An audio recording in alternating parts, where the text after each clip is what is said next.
Good evening, everyone. Good evening. Welcome to another Outside the Box. My name is Elhannah Alexis, and welcome to a wonderful discussion tonight.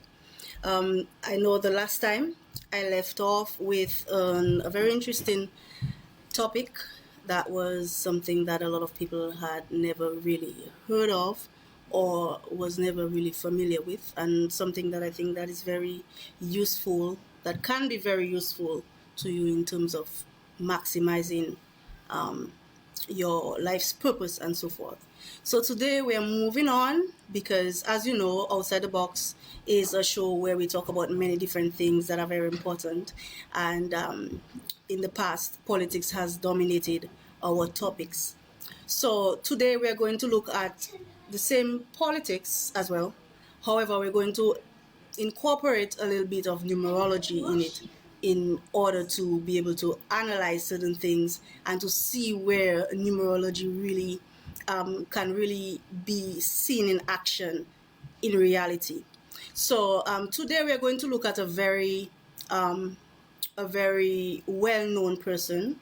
I know every one of you know about that person, and there's you'd have a general knowledge of that person, and so we're going to look at this person's numerological profile.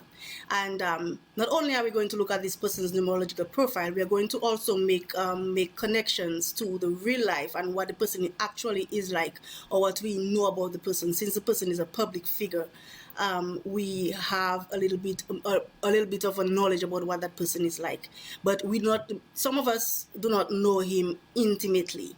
Okay, so today we are going to discuss the numerological profile of the Prime Minister of Dominica, the Honorable Roosevelt Skerrit, right? So Roosevelt Skerrit was born on June 8th, 1972.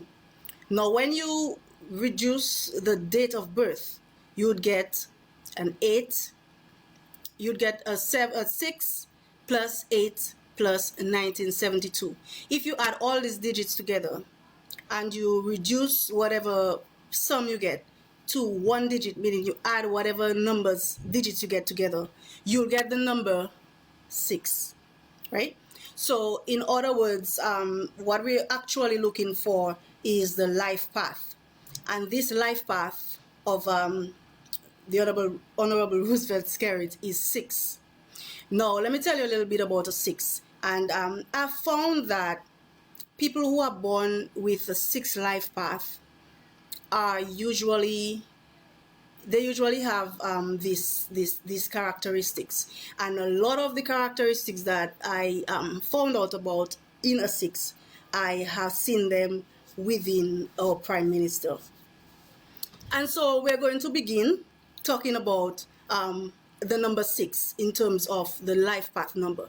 And in the last video, I said that the life path number is basically a snapshot of your life in terms of your potential, your strengths, your weaknesses, and it gives an idea of what kinds of challenges you will face in your life, and what kinds of themes will always be presenting themselves in your life. So a number 6 is the one that is known to be the nurturer, the one that is a caretaker of other people. And it is if I could show you what I mean in terms of what a 6 means. So I've given you a little opportunity to view for yourself what they say about a 6. The 6 is an individual that is naturally supportive. They are capable of powerful loyalties and allegiances. They are gifted with empathy, allowing them to understand their companions at a deeper level than perhaps 6s can be understood themselves. They are known throughout their lives for being compassionate allies who are always willing to lend a hand, intensely loyal. 6s are devoted to family and close companions. They are generally happy, but they are most happy when they are part of a broad productive effort. 6s are team players and work at work and are frequently a part of a professional landscape. Their natural loyalties show they have a willingness to help friends in need. Now, the helping part is very important because we can see that Sixes are said to be kind to a fault, and they help people around them. One of the main aims in their life, one of the main challenges that they have to face, one of the main themes in their life is helping out others. And we have seen that the Honorable Roosevelt Skerrit, his choice of career is the I mean, that is the optimum position that somebody can be in to leave that role and to actually pursue the life along the path that the six should be on. And so we can see, as far as numerology is concerned and as far as his numbers are concerned, he is in the right place that he is supposed to be, in a place where he can help people. I'm not saying that he is a perfect prime minister. I'm not saying that he is perfect in all what he do, or in all what he does, or in his policies and so forth. But what I'm saying is that his life path, his numbers determine that this is the right position for him. And I have a few more findings in terms of what they say about sixes, which I'll let you know, because there was so many different little things in there that I could actually pinpoint about him. So let's see. Now, his numbers, I mean, we're talking about the life path, but there are other numbers included in the numerology report. And, you have your soul urge numbers, you have your inner desires. There are many different numbers.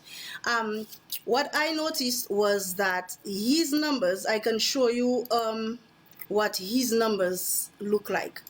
So these are what the numbers in all his charts look like. That's which numbers are more dominant and which are less dominant. Now, if we look at the chart, we'll see that the 6 is the most dominant number.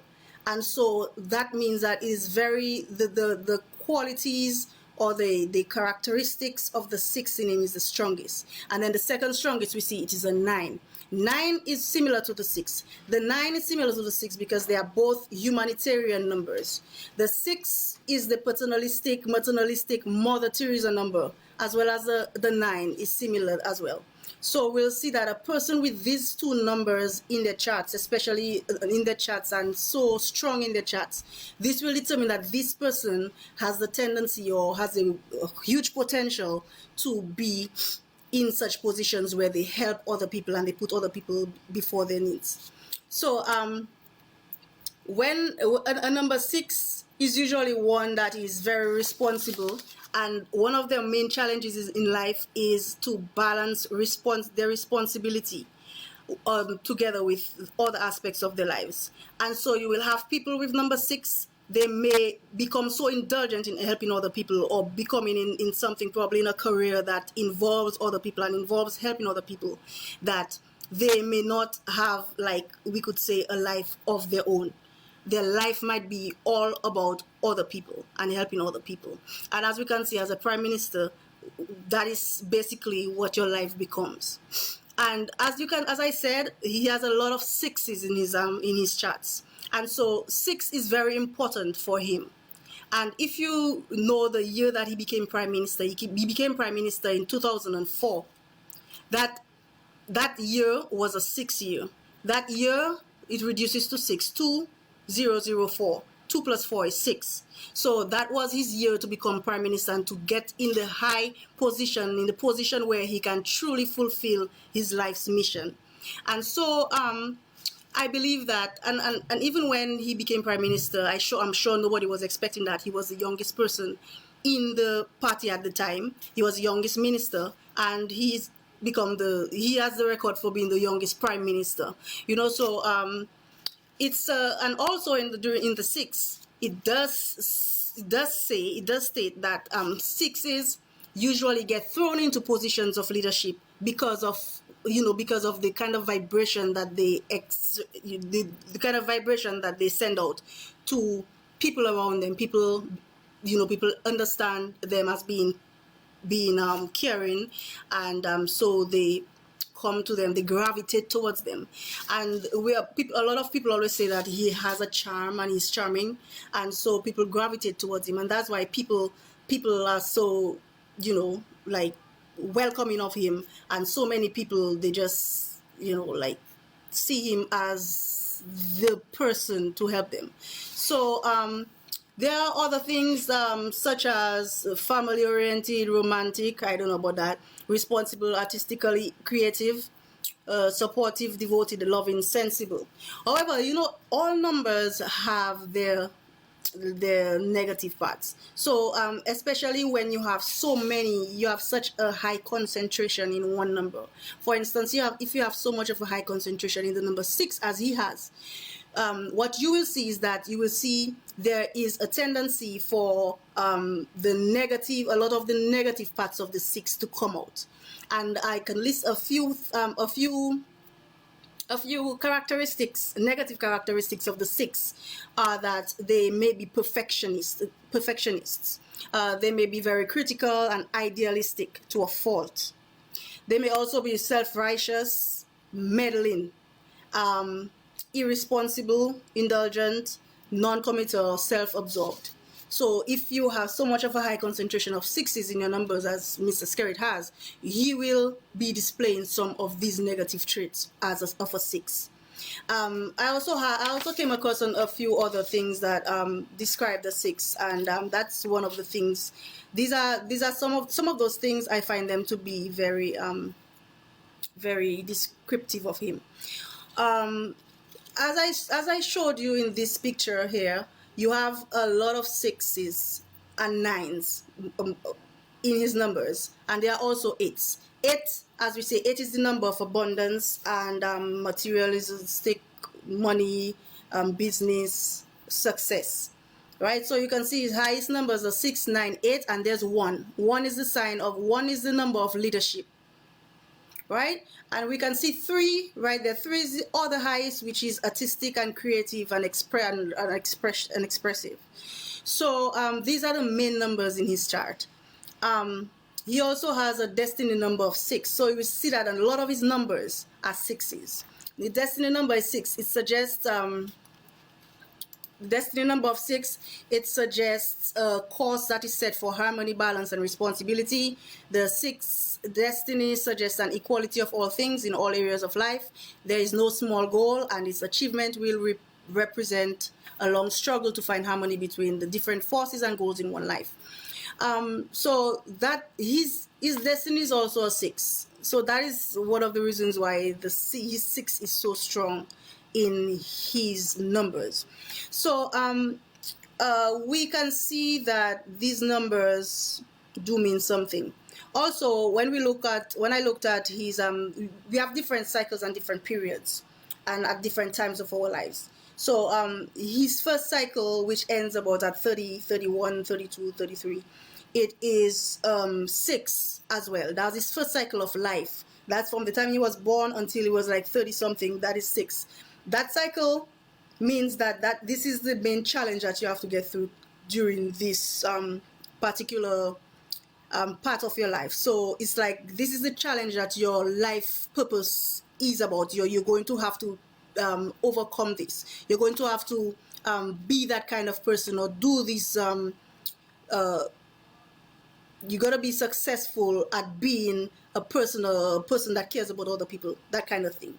And then his second cycle, which would start about at 33 years old, it is an 8, and that 8 is wealth and abundance. So we can probably see why he has become wealthy since he became prime minister. Not just because of being prime minister, but also this is also in his charts as well. So we're still looking at his charts. We're not just going to speak about him, about his numbers, but the way I want to do outside the box is we are having a very outside the box look at things, and not just looking at people and their personalities and what they are on the outside, but we're also taking a look at them in a way that nobody else does it. And so in terms, when we try to understand the 6 and how he works, we will understand him a little better. Because there are people who support him, there are people who don't support him, and whether you support him or not, but you cannot deny what type of person he is or his personality. And there is a reason why he became prime minister. Even if some people at present they may not they may not be too happy with where he has taken this thing. However, they know that from the beginning and earlier on, everybody saw something in him, and they saw that it was something that he would have been good at. And this is why people saw it in him, because it's actually in his numbers. That's exactly who he is. So I am finally getting to that thing I wanted to read about, because it has a lot of little things. Even so his personality and his expression numbers are both 6. So this is going to, because his expression number and his personalities are both 6, it's going to it indicates that he's loyal, protective, and tend to feel responsible for others. And we can see that in the way that he has focused so much on social programs, you know, the elderly program, Yes We Care, and the Red Clinic. Now, a lot of people have their fors and against. I personally, I do not support the way that the Red Clinic is being administered. However, I do appreciate and I do understand the need for the people to be able to receive direct assistance, because the level of poverty in Dominica, although we do not see it as it can be seen in other places, because we don't see homeless people or people on the streets living without a home, except, you know, the people who are mentally challenged on the streets or on drugs or so forth. We hardly see people who are living, breathing, and upright and able to work and so forth being homeless on the streets. So we do not see poverty in the way that other people see poverty. However, we do have a lot of poverty, and a lot of people hide it. So, you know, people, they may not have anywhere to stay. They may be just staying with their family members, and they may not be able to even feed themselves. They may be depending completely on the person that is giving them a little boarding, you know. So our poverty is not out there in the open. I mean, our standard of living is kind of low, but you know, the poverty is not really out there in your faces to see. Everybody looks happy, and people look happy. They enjoy themselves. They dress up nice, but it's something that we are not really able to see. But then when you see the lines and scores of people waiting outside of the Prime Minister's office to get funds to pay their bills and stuff like that, then we realize how bad we have it. Okay, so I think I might be talking too much, because there's a lot I have to say tonight. Your expression number reveals your talents, abilities, shortcomings, and the general goals in life. The 6 tells that you are likely gifted in the areas of teaching, healing, counseling, all people-oriented fields. And as we can see, he started off as a teacher, and he studied psychology. I guess most people who study psychology, they have the intention to probably be a counselor, do counseling, counsel people, and do those things and help people out. So this career path that he chose when he was going to do his degree, this also reflects the 6 that he is. However, with 2 6s among your 3 core numbers, you may have a tendency to become a little too involved in the lives of those you care about. Beware of this inclination. There's a fine line between lending support and becoming intrusive. And we can also see that as well, because it's the same thing a lot of people think about the Red Clinic. A lot of people believe that, you know, you give a man a fish, you feed him for a day, but you teach him to fish and you feed him for a lifetime. And I mean, the fact that he's allowing people to come to his office and ask him for money and give him money, I think it's a kind of it's something to do with that. You know, I can support people, but you don't really get so deep that they have to come and spill all their problems for you and tell you what's wrong and whatever, and you know, and then you give them some money and blah blah blah. So it's all that is part of who he is and his personality. Your loving, sacrificing 6 makes you an excellent parent or caregiver. I'm sure he's an excellent dad, capable of committing to a long-term relationship. I'm not too sure. Let us give his marriage a little more time. However, you may be drawn into relationships out of compassion or a desire to help. I don't know. Find a balance between helping others and taking care of yourself, especially when choosing a partner. So it's kind of like saying you might end up being with a partner because you probably want to help them out. It may not be specific for him, but another six may be in a relationship because they're like, there are some people that they usually get into relationships with damaged people that they want to help.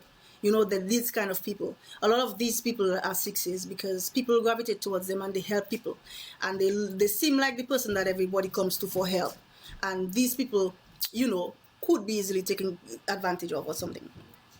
Now his heart's desire is a 9. This is one of the 9s that I have displayed in the numbers.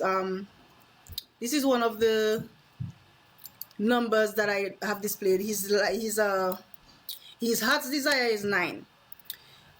So the 9 is another loving number, but with a different focus. The 9 is globally rather than individually minded. It relates easily to people from all walks of life, and we can see that he's very charming. He relates to different people in different forms of life. He speaks to people and people feel welcome and people feel like they are his friends. He's when you look at him talking to people on TV and people actually get to meet the Prime Minister, they feel like, they feel really good about it. Quite appropriately, the 9 is often called the Mother Teresa number. So the 9s, as I said in my last show, the 9s are very sweet. The 9 is a number for people who are very sweet. They're like the Mother Teresa number. So this is another thing. The 9 plus the 6 in his field really makes him someone that would be in that field and would be helping other people. Your chart has 2 6s combined with a 9. All 3 numbers are similar in both shape and meaning. When core numbers lean too much in one direction, they have potential to magnify certain qualities to the extreme. That's what I was saying about the 6 and the 9, that there's so much. The 6 is so high, and the 9 complements it as well. So this might be something that may make the negatives shine a little more. Also, you have a variety of career options, mainly in arts or human services. Romance can be a little tricky with this combination. You may have trouble making healthy choices when your emotions are in control. I know before he was a very active man in terms of women. Number of women have been said to be in relationships with him before he got married. So this is one of the things as well.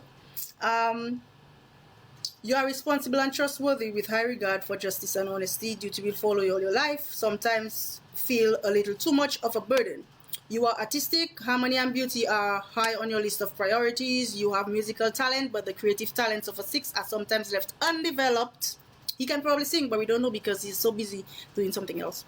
Or suppressed as a result of your tendency to sacrifice your time and pleasure to the service of others. And we can see that because before he became Prime Minister, he was a part of the Vekas cultural group, and since he became Prime Minister, since he became Minister of Education, he has since stopped doing that. So he has since sacrificed that part of his personality or his self or his being because of having to be the Prime Minister. So all this is part of, and I am not making this up, this is part of what this says about his number, and not just his 6, but his actual combination of different numbers from the profile that I came up with when I did his numbers. So you have a natural gift with flowers, gardens, and animals. And as we know, he always say you can see him boasting about his little farm in his farm or garden at his house, so he plants stuff at his house.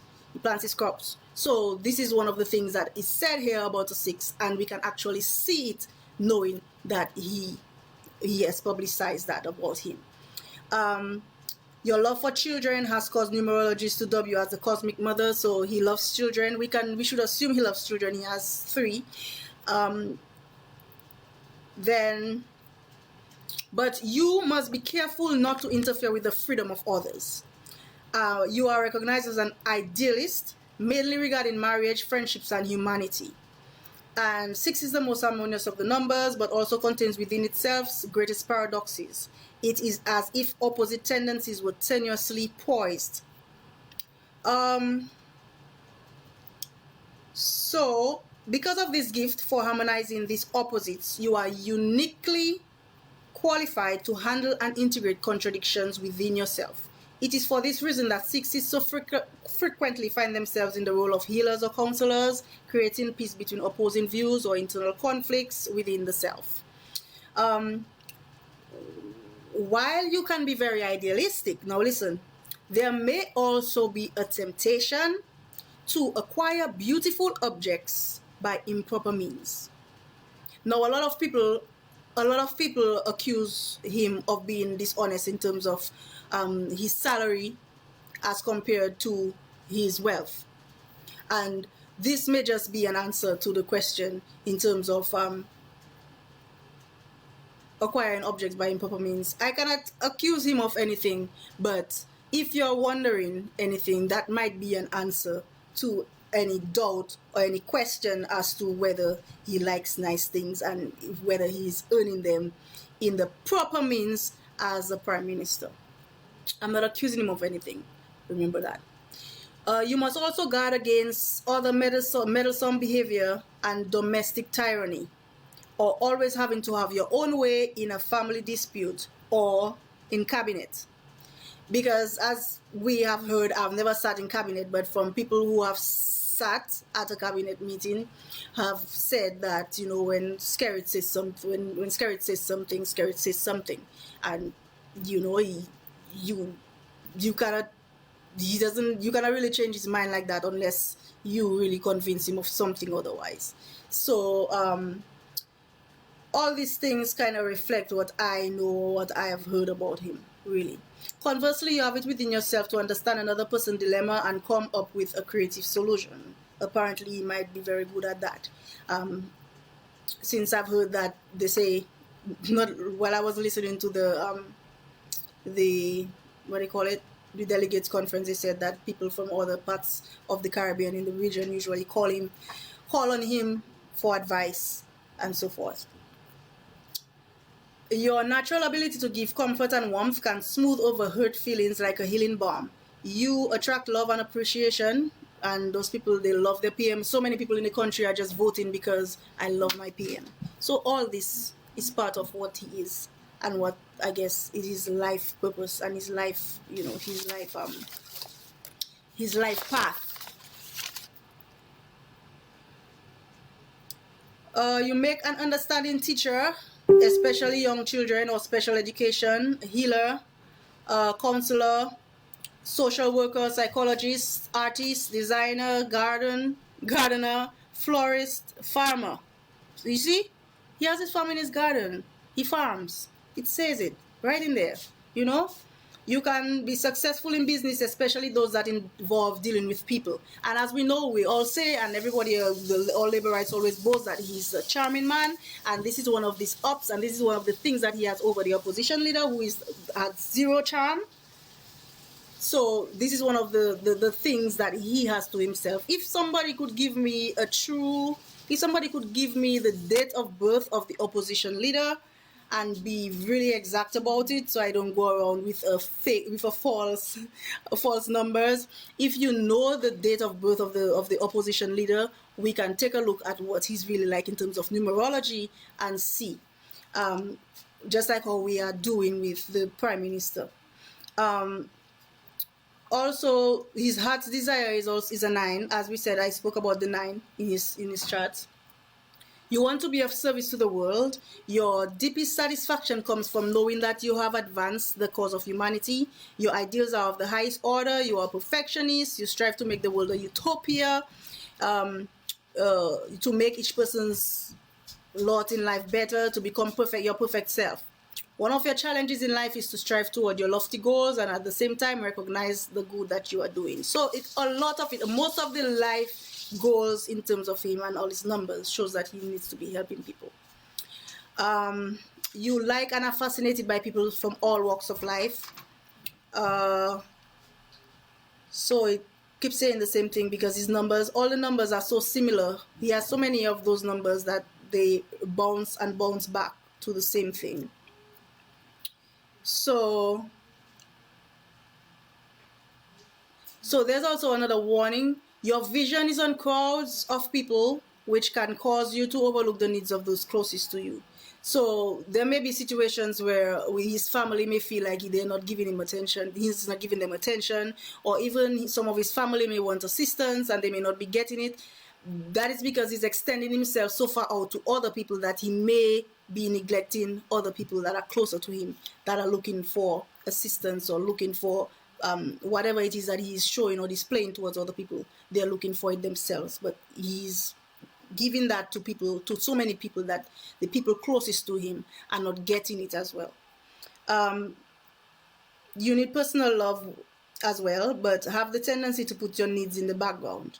Still, you are a loving person and only need to be reminded to direct and demonstrate that love to those nearby.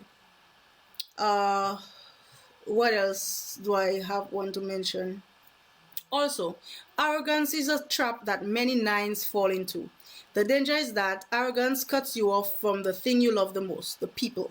So it gets to a point where, it may get to a point, because of all that helping people and so forth, getting into such a position where you can help people, you may become arrogant.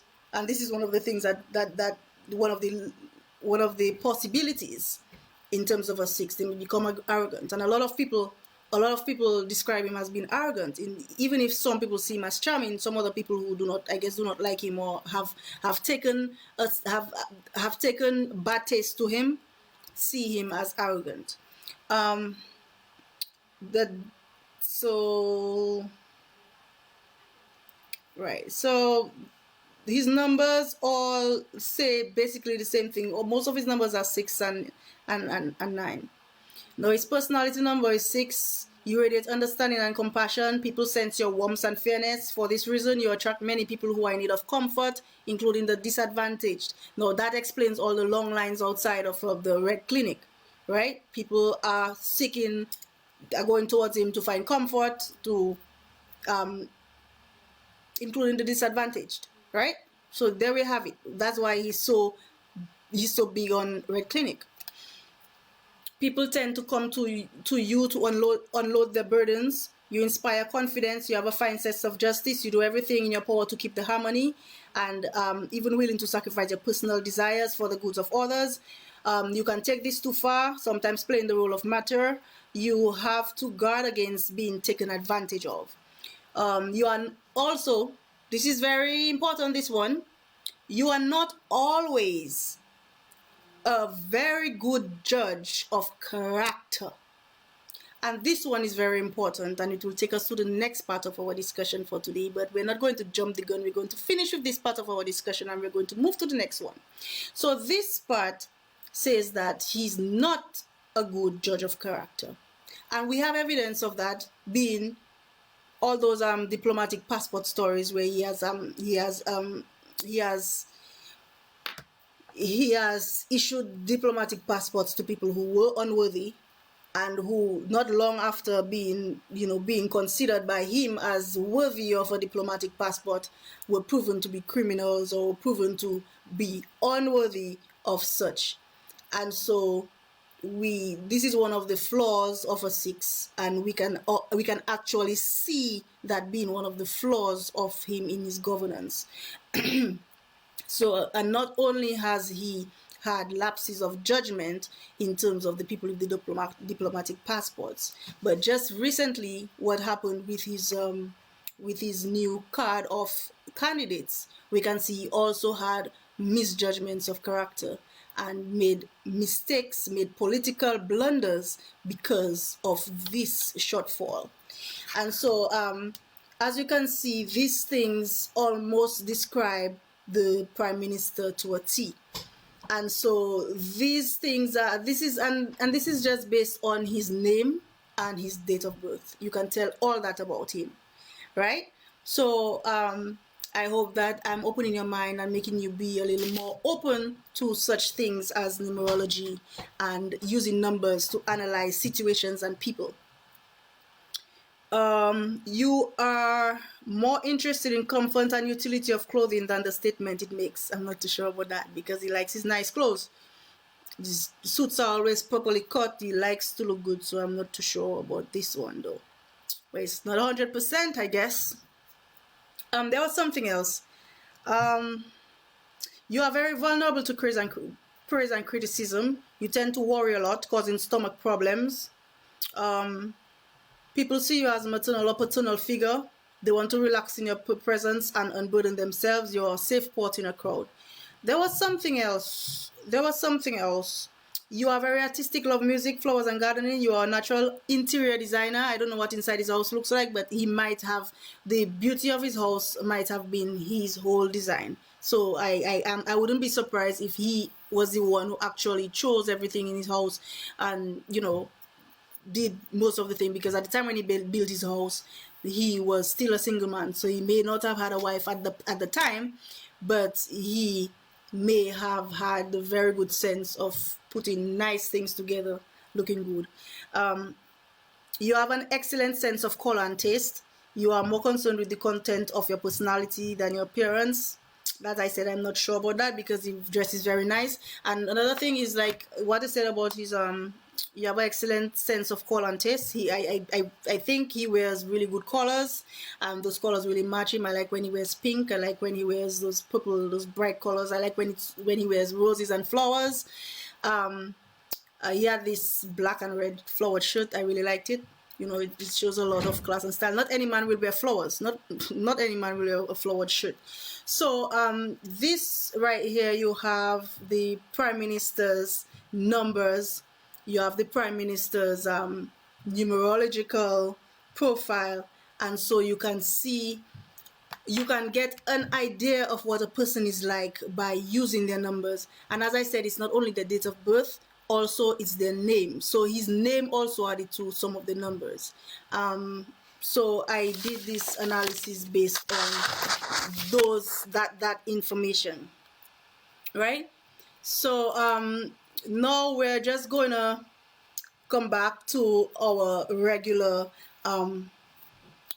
kind of conversation, because I don't want it to be too long and we have more things to talk about. As a matter of fact, what I want to talk about today is what everybody is talking about right now. And I know many people have different opinions, and I feel some people feel very strongly about certain things.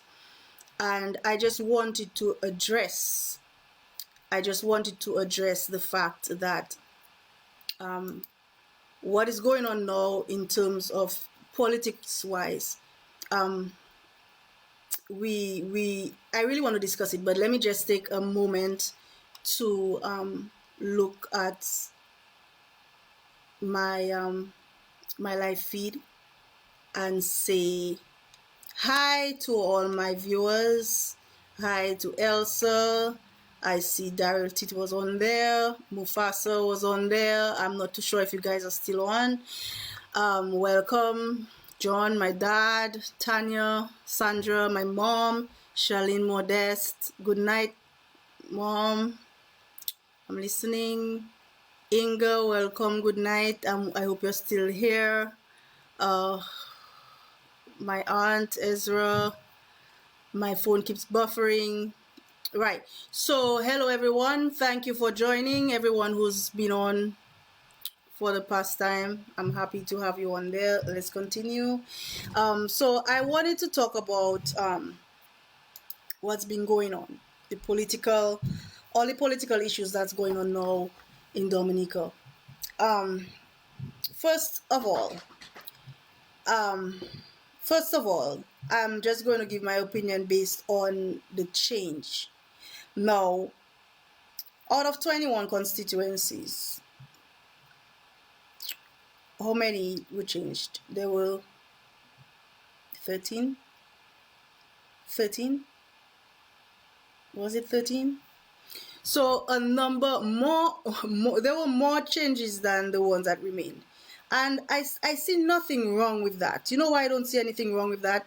Because, I mean, the same people have been there for a very long time. And most of the people who were changed, they were there from the very beginning. So the same way that people say Roosevelt Skerrit has been the Prime Minister for 18 years, he's been there too long. I don't see why these other people, I see a need to change other people as well. You know, I mean, Reggie should have changed as well, you know. Well stayed constant. some of the other people should have changed as well, because we need to have a rotation. We need to have rotation in government.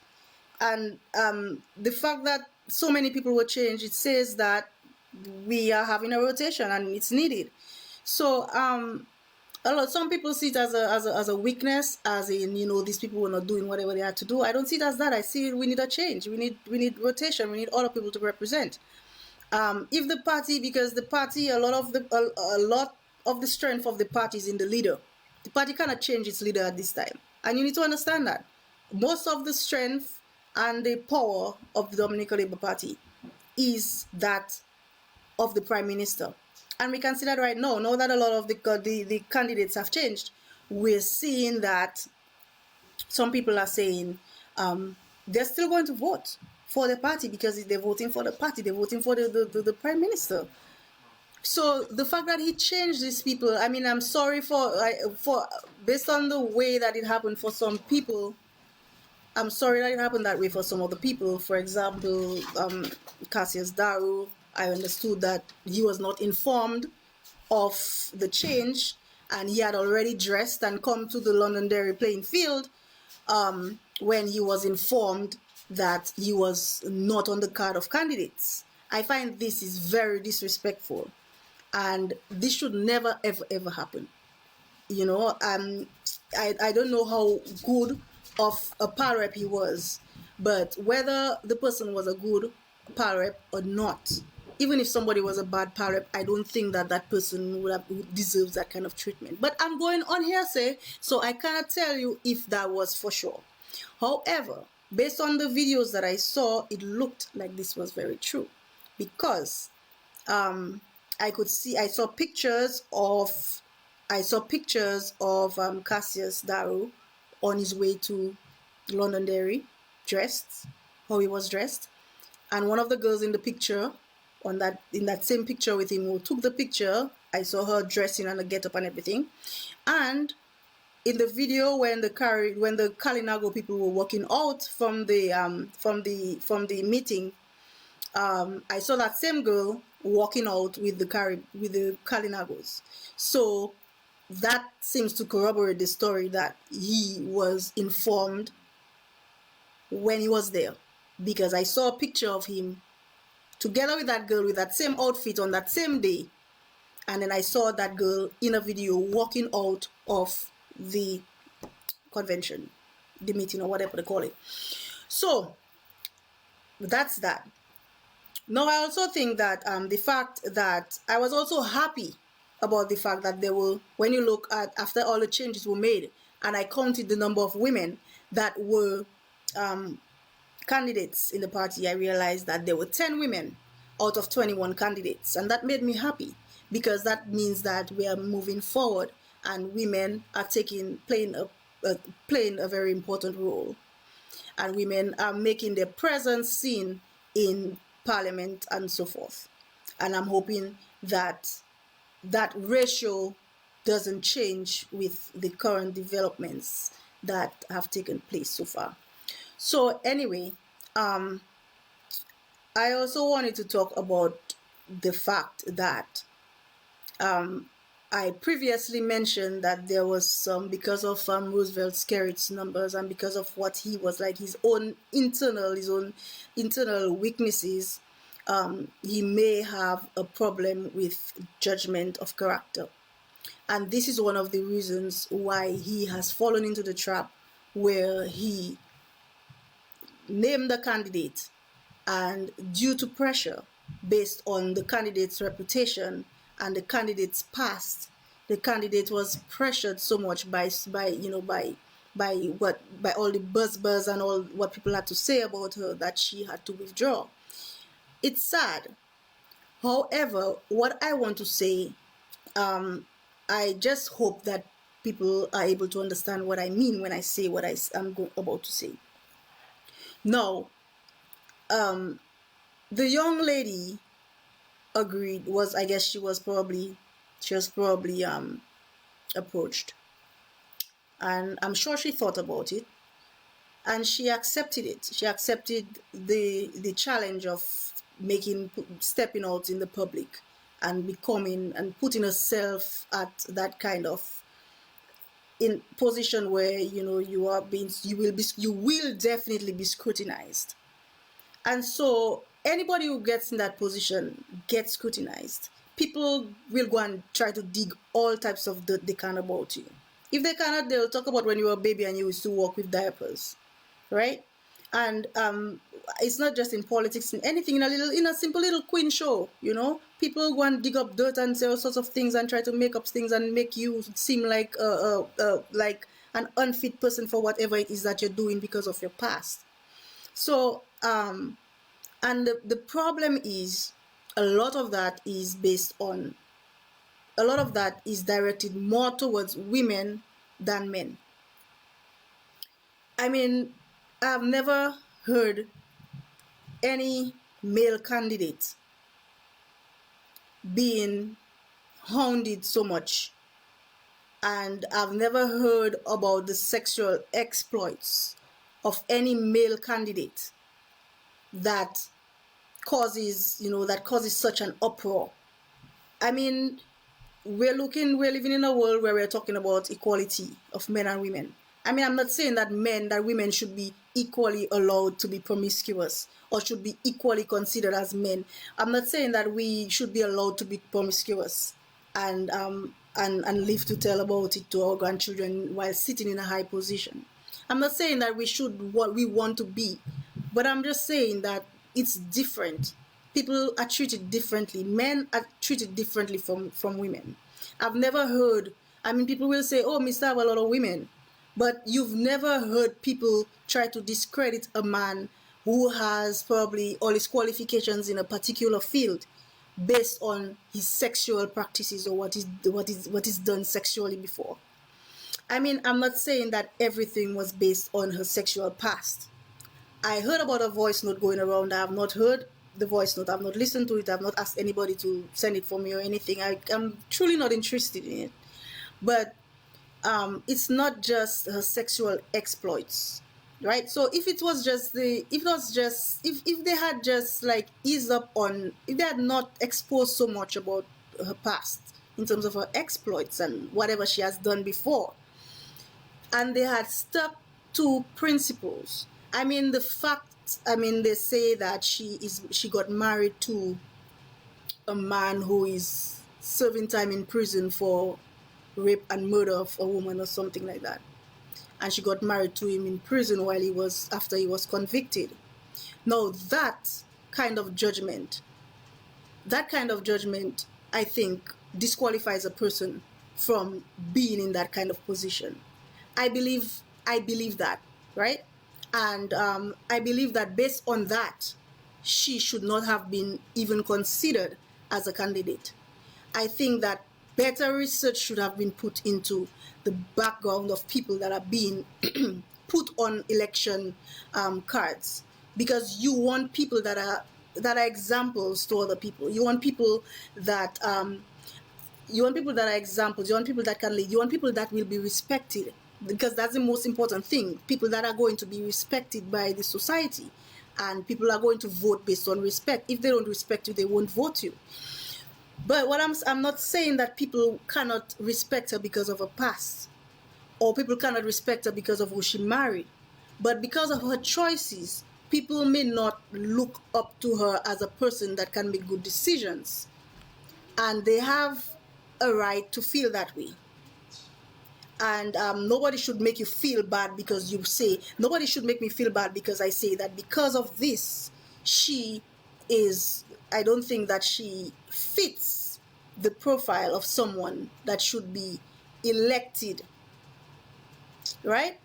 And I don't think that, and I don't think that this kind of person would be able to garner votes, because what you're trying to do, you're trying to get people that will garner the votes and the support of the people for you to put together, and then you put 21 of these kind of people together to form a party, and you try to get the most votes that you can for it to win. So it's like, I do not think that was the right call. I don't think that the girl should have been put in that position. I don't think that she should have put herself in that position. I also believe that if she knows her past and she knows her present, she knows like what people are going to say about her. You know, a lot of Dominicans, whenever they say, I know my mepui, right? So if she knows her mepui, I believe that having known what your life is like and what people are going to say, because you should think of what people are going to say, she should have prepared herself for what people are going to say and know that it's going to get out there no matter what. I just know I'm going to stick and be strong to it. So it's either one of them. Either you don't put yourself in that vulnerable position, knowing your past, knowing your condition, or you put on your big girl pants and say whatever it is, I'll own up to it, and that's me. You know, that's who I am. So the fact that she withdrew, it shows that it really got to her. One, it really got to her, and she felt like it was not worth it. You know, all this was not worth a chance, just a chance. And it's in a place where the possibility of the Dominican Labour Party winning is very low. So why would she put herself through all that for that? I just believe that thought should have been before. She should have thought about that before. She should have thought about, like, you know, the amount of things people are going to say about me. I don't think that this possibility, that small possibility of actually winning the election or actually winning the election is worth what I'm going to go through because of my news getting out. I mean, if she lived in an Anguilla, I don't think that she would think that people wouldn't know. You know, I cannot wrap my head around her thinking that this is something that people in Dominica wouldn't know because she lived in Anguilla. So it's like I believe I am really disappointed in how people really, you know, just came at her and made her, you know, withdraw like that. But I mean, she should have expected that, and she should have been prepared for whatever came. Or else, besides that, if she didn't want to prepare for whatever came, she should not have put herself in that position. And because I don't believe that having that much in your closet. I mean, some people have nothing in their closet and people still go out and say so many things. I mean, I'm not aware of myself having anything in my closet, but if I decide to go out there and put myself out there in politics, there are going to be a million things being said. People are going to dig up things. People are going to try to think about when I was young. I mean, when I contested the Queen Show, people tried to make things up. I mean, one woman, a former teacher of mine, started saying, oh, this girl, when she was going to high school, she didn't pay her school fee, and because they didn't want to make her do her exam, she went to the ministry. I had to do that. That's not a mepui. If I had not gone to the ministry to tell the at the time while he was what was his name, Stephen Hyacinth. If I didn't go to him at that time because I was in fourth form and because I couldn't pay my school fee, they told me I wasn't doing exams. How can I not do my exams in fourth form? That means I'm not going to graduate. So now I would not have a future. Right now I probably would not have gone to university if I did not graduate from high school. Probably. Right? So I had to. I went to the ministry and I told them, well, I cannot pay my school fee, and the school said that I cannot do my exam and I'm in fourth form. And if I don't do my fourth form exam, I'm not going to graduate. I will not have a future, and I cannot all that for a school fee. If I don't pay my school fee, I can understand if they don't give me my report card, but they should not stop me from doing my exam. So that is one of the things that a former teacher, went out telling people about, and I'm like, dude, really? That's a mepui? So people will come out and say things about you just to say that you think. I know somebody might say, there are different things people might say about you, you know, but some people make up things, some people exaggerate things because they want to break you down or they want to tear you down. But the thing is, my problem with that whole situation is that the way that women are treated when they put themselves out there is different from how men are treated. And after the young woman withdrew and she decided that she wasn't going to do it anymore, they started attacking the other new women on the team. So now they're saying this one's boyfriend is a drug dealer. What does that have to do with her qualification and whether, I mean, yeah, it does have something to do with it. It does have, I mean, it does show that her judgment. It does show her judgment of character. You know, I mean, if that is true, if she's really with a drug dealer, known drug dealer, I do not believe that that makes her suitable for the position. Still, but still, I mean, people are too busy to dig up things about people's past and dig up things about people and break them down. And I believe that the Prime Minister should have had all this information that is coming out now. He should have found out all those rumors about the people, try to find out about the rumors and which ones are true to find out if that person is suitable. Now, if you find out about the rumors, you'll know, find out, okay, you'll find out everything, the true and the false. But you will be able to find out the truth. You talk to the person and find out what is true and what is false. Now, if you're just going to put somebody on your card as a candidate because they work with you or because they in charge of a department, no. If that person does not show their ability to judge properly and to associate themselves with the right people, they're not suitable for the job. They're not suitable to have other people vote for them. And some people were bringing up the situation that a minister, if the person becomes a minister, they will have a diplomatic passport and they will be subject to free entry and exit for immigration. Now, this is a risk because the person's boyfriend or husband or whatever is a big drug dealer. That person maybe can be used to transport things. As we know, there were a lot of before there were a lot of flight attendants and people like that carrying drugs for their boyfriends because their boyfriends and husbands are associates, because the flight attendants before, years before, the flight attendants were not checked at customs. So this is a risk. So I mean, you have to make a background check. I mean, our background check would be different from if you have to do it overseas. But then you'll get the real source. You go and find out what people know about that person. Find out what is it that people know about the person so you can make your judgment. I mean, you're not going to find out about the rumors and then say, oh, that person is not worth it because of the rumors. But you will fact check what is true and what is not, and then judge the person based on what is true. So it is wrong to do those things and then subject these women to that kind of embarrassment. And I'm just saying that they should also have checked themselves and look to see what's in the background and see what's going to come out. Because we see all the time, when we look at TV, we look at politics in the United States, we see a lot of people having to resign because they find out about different things in the past.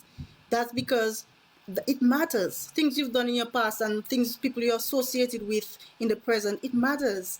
Especially when you want to be in positions of government and positions of leadership, it does matter. So although I believe that people are digging into those women, they're digging into the women. And so I believe that they're really being targeted. But not, maybe because they're women, because people are trying to dig and find out things about a woman. People always try to discredit women in Dominica. But some of it is justified. Because if they have these things in their, if they have these things in their past or in their present in their associations, they must be considered when considering them for office. So I think that was a very big lapse of judgment on the part of the Prime Minister, and I hope that he will be able to replace this young lady from Marigot with another more suitable woman, and so that they could keep the ratio good. I will add my own personal opinions to certain things. I'm very happy that I do not have to be subjected to Peter Pepper's kind of talking anymore. I will, after this election, I will not have to see Peter Pepper stretching his venku and, opening, talking like a puppet, opening his mouth so wide and shaking his head like he getting a fit. I really couldn't stand seeing this man in parliament or seeing this man giving a speech, because the man would be reading and putting his eye up like that and frightening me. I'm happy that I don't have to see Peter Pepper anymore. I'm also happy that I don't have to hear Justina Charles, because she's another minister that I really did not like. And I can tell you why I didn't like Justina Charles. I don't have to hide why I didn't like Justina Charles. I can tell you. So what happened between me and Justina Charles was that I applied for a job, and the job was with it wasn't directly a government department, but it was under the government ministry. I applied for the job and I went to get an interview. I did the interview, and then they told me that I should I'll hear from them in 2 weeks. So in 2 weeks I called and I asked what's going on. They told me, well, something's going on. We cannot really, we'll get back to you when we make the decision. Only to find out that the reason why they couldn't make the decision in 2 weeks was because for that particular interview, Justina Charles had contacted somebody that she wanted to help out. And so she told the person didn't apply for the job or anything. She just told the person to go to the interview. So she called and told them, well, I'm sending this person for an interview. And the person came for the interview. And so the person didn't even know what job it was. The person just knew Justina told them to come for an interview, and they came for an interview. So they came for the interview. They were not too bad because that person was way overqualified. I was overqualified for the job. The job did not require a degree. But I had a bachelor's degree. But the person that she sent had a master's degree. Way overqualified for the job. Anyways, so I went to do my interview. The person went to do the interview, I guess. And Justina Charles, she kept calling the people who were supposed to be making the decision and telling them, you should really choose that person because I really want to help her out. So they were like, well, we checked, we interviewed them, and we found somebody. That's not the person that we chose. We chose somebody we found that was the best at the interview. So Justina was upset. So at first she's begging. She's like, okay, please help me out because that person really needs help. She's young. She needs a job, whatever. So they told her, well, that other person, they're young as well, and I'm sure they need a job. That's why they interviewed, right? So Justina didn't want to take it like that. Justina was really mad. So you know what Justina did? Justina told them, do not hire anybody right now. I'm going to take it to cabinet, and cabinet will decide who we will employ. Now, remember, this is no high-level job. This is a job that doesn't even require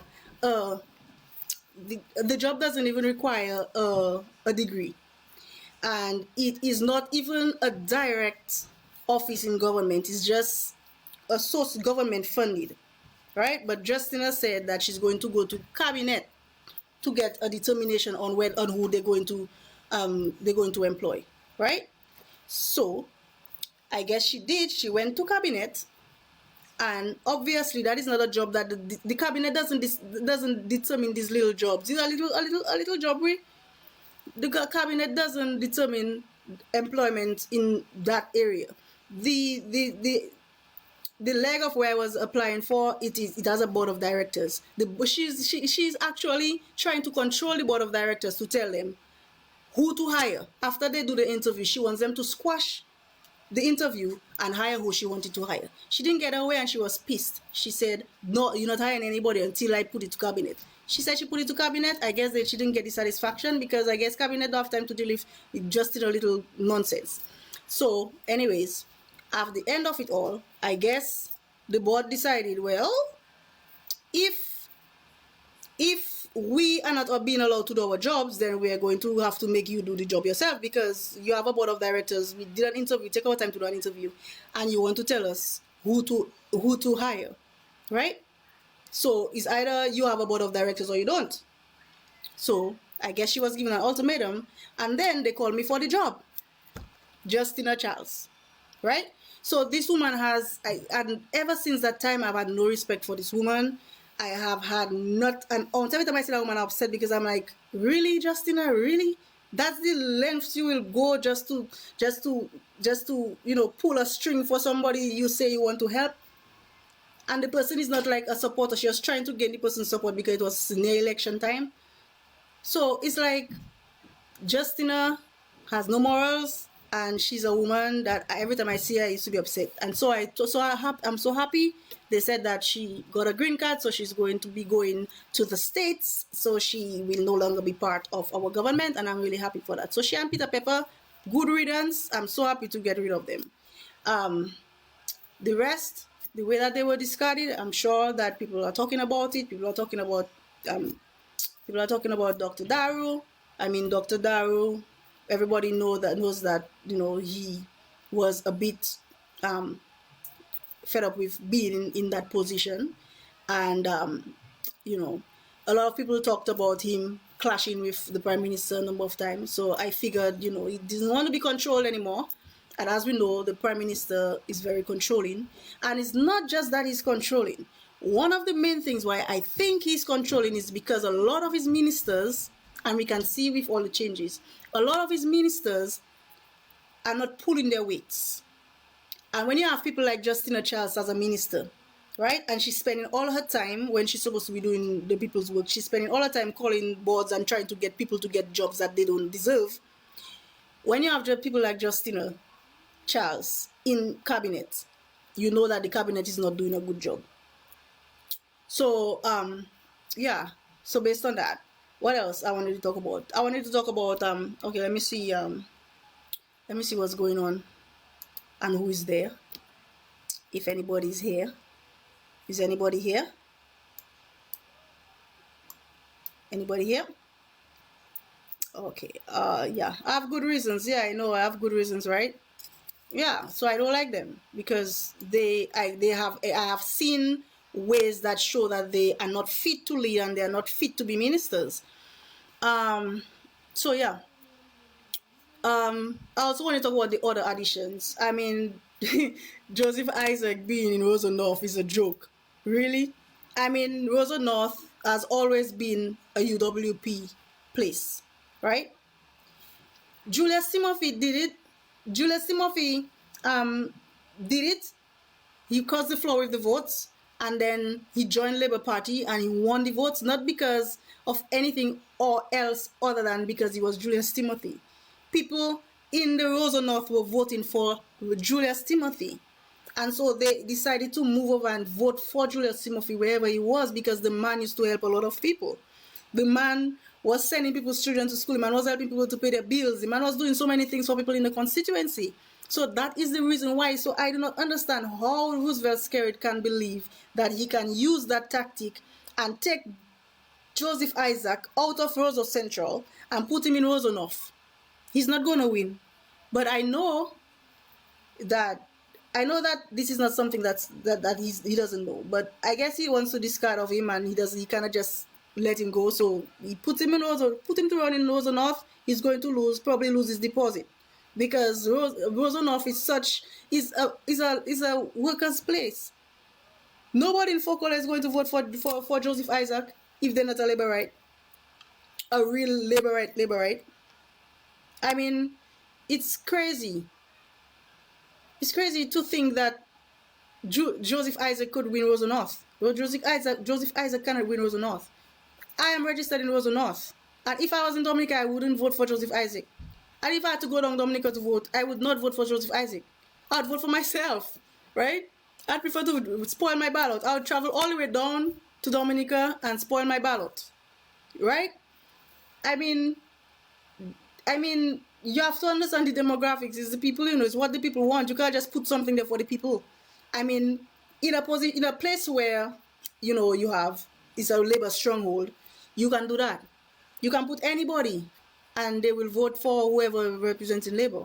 But not in Rosa North. You're not going to get people to vote for this guy in Rosa North. That's just a waste. And I don't believe that Skerrit doesn't know that. I think he knows very well. But he doesn't want to dispose of the guy like that. He wants it to self-destruct, he wanted the garbage to take itself out. That is the kind of thing I think that's going on. So it's not about he thinking that he can win in Rosa. Skerrit knows that Joseph Isaac cannot win Rosa North. So what else?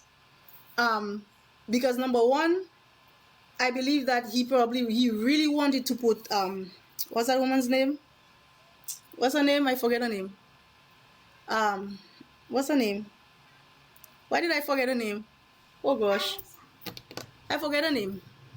She has a curly hair, and she's my cousin. I forget her name. Well, not my real cousin, but my cousin. Uh, I forget her name. Anyways, um, Bertrand. She's a Bertrand. I forget. Anyways, we would think that he would probably be putting her in there, but anyways. Also, so we have Joseph Isaac that cannot win Rosa North. And the reason why they put him in Rosa North is because the Prime Minister wanted to put his wife in Rosa Central, where Joseph Isaac had won. Now, the same tactic of getting a guy that has a seat, because look at it, the tactic was to get a guy who has a seat to cross over with his seats, to cross over with his votes. Now, when he crosses over with his votes, the difference was not that big. So all you have to do is get all the Laborites to vote for Labour, and then get a few more new voters to vote for you, and you can win, right? Or a few more new voters, you probably might not get you probably might still get a few of his workers' voters to still vote for him because they vote for him as a person, right? So the technique was to get that person to come over with their votes and add a little more and win. That was the technique. But he changed his mind along the way and decided to put his wife. So he decided to send Joseph Isaac in Rosa North to lose and leave his wife there. Now, Rosa Central, we don't know where it's going to go, because I guess a lot of people like Melissa, and they are probably going to vote for her just because they want to vote for her. But it might be a surprise, because people act like they like people for what they have. She gives a lot in Roseau. She makes donations to this and that and that and that. People are surrounding her, people are gravitating towards her, but that doesn't mean that people are going to vote for her. So there might be that might be a move that might end up being a mistake, because they are banking on the fact that Melissa is popular. Now, all Melissa has is popularity. I noticed when the Prime Minister was introducing all of the candidates, he said, this person has a degree in this person has a degree in that, this person has blah, blah, blah, blah, blah, blah, blah.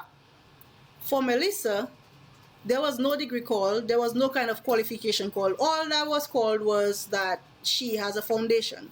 Now, her foundation was started with the money of the people of Dominica, because that money that the foundation is working with is money from under the table or wherever the money is coming from, that is being given to her to run a foundation. But that is our money. That is the people of Dominica's money that is going into that foundation.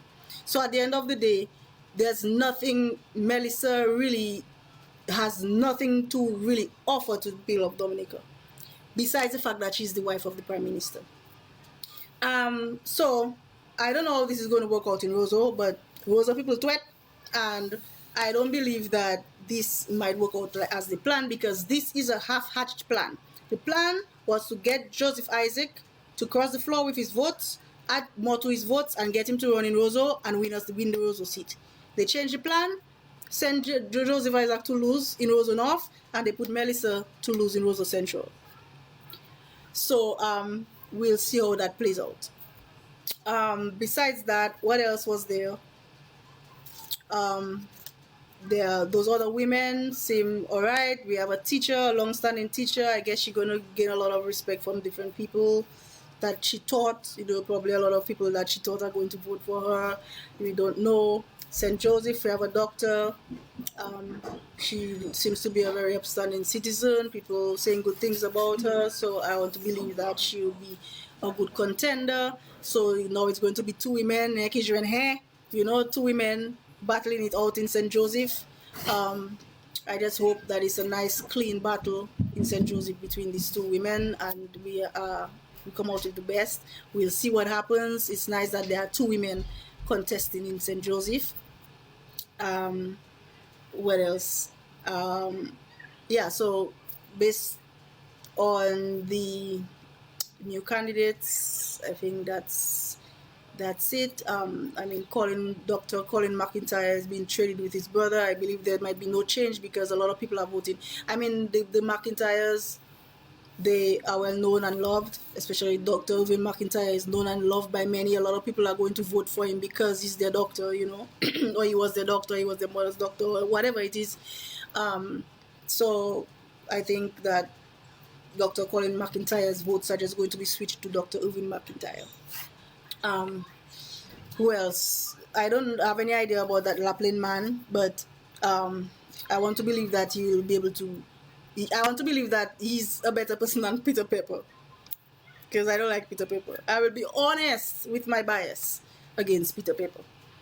I wonder what are his numbers. I would like to know his date of birth so I can see his numbers to see what kind of person it is that I don't like so bad.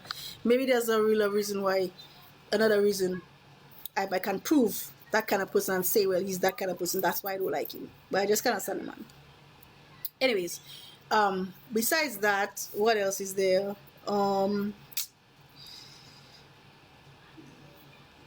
me see what people saying. Oh, who is there? Anybody here? Yeah, true. Yes, thank you, Nestor. Only now I come and look at it. Miriam Blanchard. Yes, Blanchard. Miriam Blanchard. Yeah, so that's all what I think about these people. Who else is there? I feel like I'm missing out something. So let's see. Miriam Blanchard. That's why I'm wondering, I'm wondering. Oh, yes, I wanted to say something else because I find that very questionable, very weird. Now, for the past probably a year or two, or maybe even 3, the Dominican Labour Party has had Josiah Benoit in Roseau South being groomed, and he's a very respectable young man. He has been a very good senator in the House in his debates, although I believe that most of his debates he's just praising the master. I believe I was expecting him to be a little bit more, I don't know how to say it, but a lot of when he says something, all he says is leadership, Skerrit. It's like he just worshiping Skerrit. And I would have wished that he was less of a worshipper and more of a points guy, which I thought he was. But he turned out to be just worshiping Skerrit every time. However, with all that worship, he was worshiping Skerrit. He just disappeared. I mean, what happened to him? He was being groomed to be the Roseau South candidate. He has been, being in the community, doing things, getting known, having people knowing him and so forth. What just happened? He was just replaced by somebody else. I'm happy it was a woman, but still, what happened? I want an explanation. I want an explanation for what happened to Josiah Benoit, where he just disappeared. I know not long ago, there was an incident with him and his girlfriend, and a lot of people were talking about it. People were saying that he was fighting with his girlfriend and he was an abuser, blah blah blah. I'm not sure. I'm not allegedly. Nobody say I said anything because I just heard people talking. And so he had this thing with his girlfriend and he was violent with his girlfriend. And since after that, I never heard anything about it. No, I'm not knocking Roosevelt Skerrit if that's what happened. So if Roosevelt Skerrit decided to pull him out because after that incident, he felt that he would not get the support that he could get. He would not get the support that he would have gotten if that incident didn't take place. Because I feel like, when things like that happen in a person's life and they're going up for public office, it will affect how people see them. And, so just removing them might save the party a lot of embarrassment or a lot of hoopla. So that could have been a reason. However, since he knew that about Josiah, and what happened with Josiah, and if that was the reason, then there goes another justification why Annika Charles should have been properly vetted so they would know what's going on with her, and whoever else, Marva Williams or whoever else, would be vetted properly, and you'd find out little facts about them before you put them on the cards. So I think that's what was the casualty with I think that's how Josiah Benoit became a casualty of that whole situation, because of that incident with his girlfriend. And so I think that the decision was made to replace him and to stop the grooming and just put somebody else in his position because of what happened. So that very well could be the situation that we're talking about. So that's Josiah. So it will be interesting, and I think I would swear not long ago the United Workers Party had a delegates conference. But honestly, I cannot even remember any of the people that they put up that they said that were. Oh, I can't remember them saying anybody new going up. I just can't remember. I probably just didn't pay attention. But I would like to see who they have on the cards to go up in those different constituencies. And I think not long ago they had these two women that they added to their teams. So I see a lot of women joining the teams, and I'm really happy to see women joining the teams. I think for Cassie Bruce, there's a woman going up. The candidate for United Workers Party is a woman, so we're gonna have two women in Cassie Bruce as well, which is good. That makes some of us happy that there are more women. And I would like to say one last thing to women who have aspirations of joining the political arena. Please don't make that discourage you. I mean, you need to learn from those situations, and the fact that everyone has dirty laundry. But when you go into public life, your dirty laundry come out. So what you have to do, you have to make peace with your dirty laundry, and make sure that you know what's out there about you, and prepare yourself for the backlash or whatever. If you feel that is your dream and that is what you really want to do, just prepare yourself for the backlash, and know that you put it on your big girl pants, and decide that you're going to stand strong whatever they say, or you just stay away from it and try to, even if you want to help your people, you can still do it in the background. I mean, in the background, there are many ways that you can help people, and you can do those same things in the background, because a lot of those ministers and so forth, they're like figureheads, really. The people who actually do all the work are the permanent secretaries and the other people in the ministry. These are the people that actually do the real work. The permanent secretaries are the ones that write all the speeches for the ministers to go around and talk and sound intelligent. So these are the people. They are the people that actually help those ministers to make decisions, because when a minister comes in, doesn't know jack sprat about the ministry that they enter in, it's the permanent secretary that's supposed to be able to tell them whatever it is and to guide them along the way, and even to teach them about the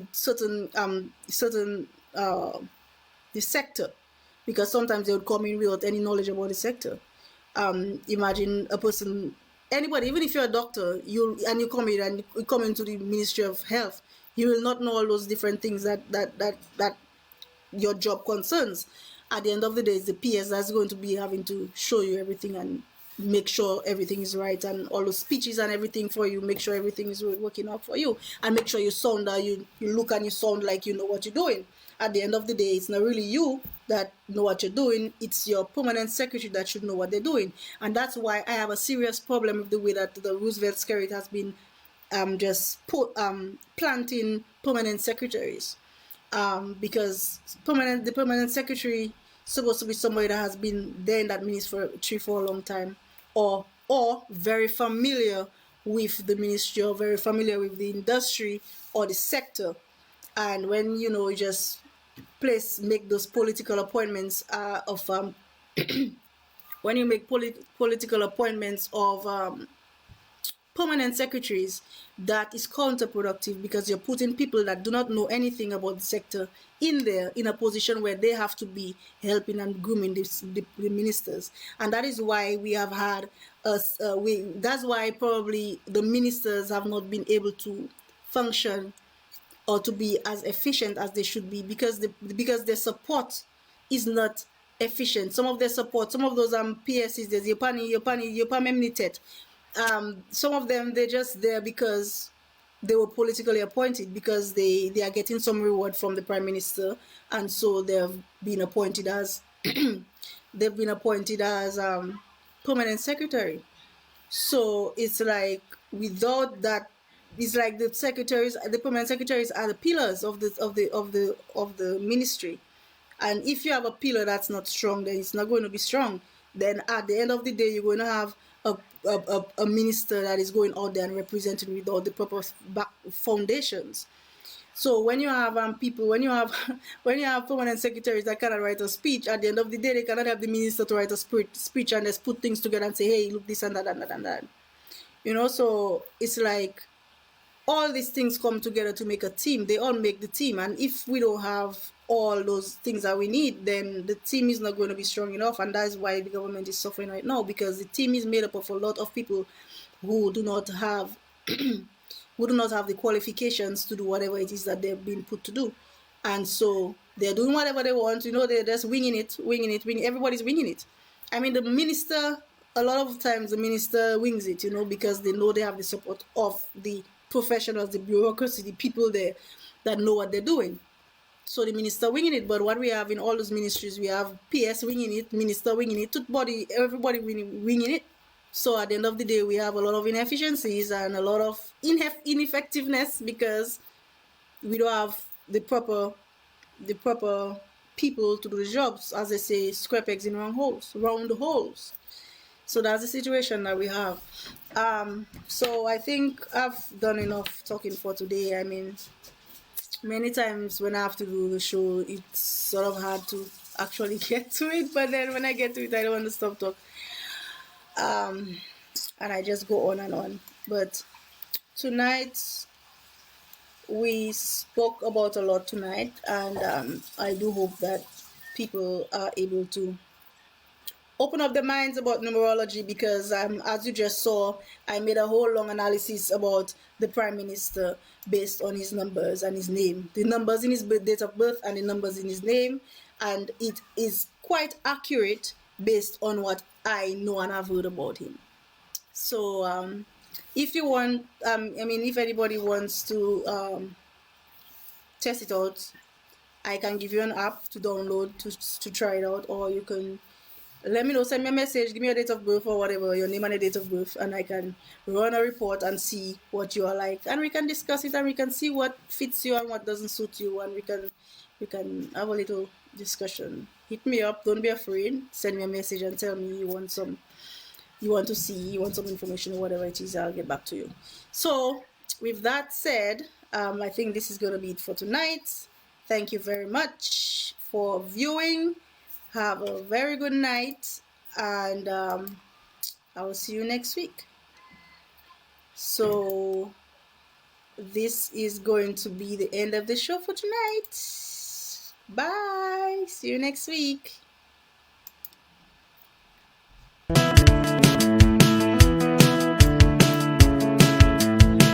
It's my time and I'm coming out to play. Get on that beat, I wanna misbehave. Yeah, go, look at me, go, make me wanna fly all the time, shining now. Makes no difference if the world ain't listening, I'm never gonna change. So what if I'm kicking up dirt? I wanna be heard. Silence ain't my thing. I'm gonna shake up these boots and dance on in the pouring rain. I'm crazy, baby, insane. I'm crazy, baby, insane. I move aside or I'll come crashing through. You can try and hang on.